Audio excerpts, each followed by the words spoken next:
Dongeng Part 1, Kisah Pohon Apel. Alkisah ada sebuah pohon apel yang sangat besar dan rimbun. Buahnya banyak, manis dan berwarna merah. Seorang anak kecil pun senang bermain di sekitaran pohon itu. Namun semakin besar, anak kecil itu sudah tidak lagi bermain di sekitaran pohon. Si pohon apel pun bersedih.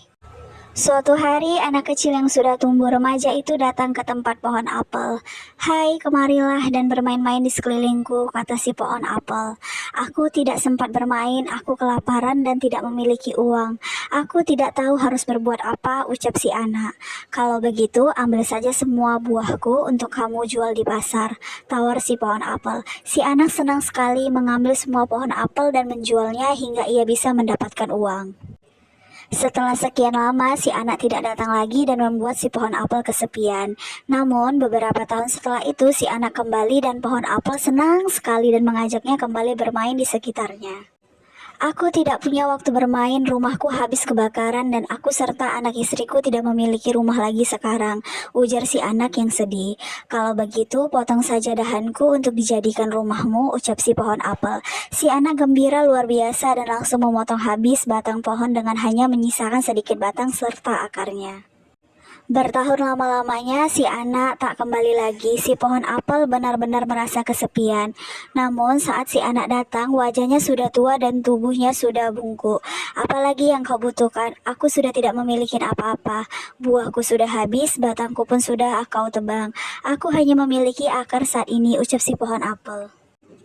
"Aku hanya membutuhkan sebagai tempat beristirahat untuk tempat tinggal abadiku.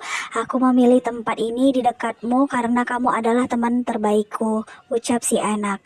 Di akhir kisah dongeng sebelum tidur ini, si anak yang sudah menjadi kakek-kakek meninggal dunia dan dikuburkan di dekat pohon apel itu.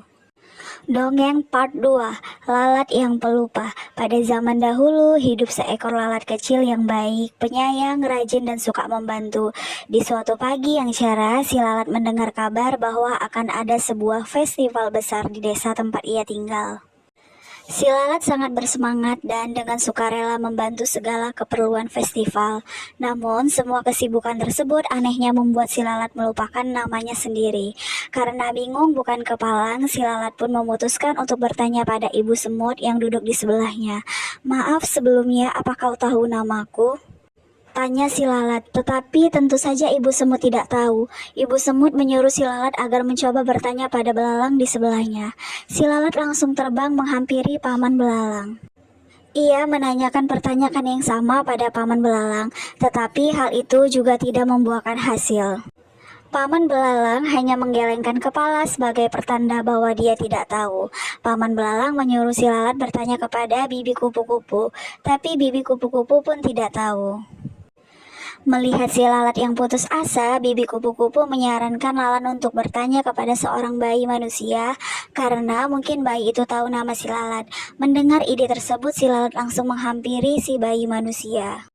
"Halo bayi kecil yang manis, meskipun kita tidak pernah bertemu sebelumnya, apakah mungkin kau tahu namaku?" Si lalat merasa percuma bertanya pada bayi manusia karena tak mungkin ia tahu bahwa dirinya adalah lalat, tetapi kemudian, "La la la la," ucap si bayi mendengarnya. Si lalat pun langsung membelalak bahagia.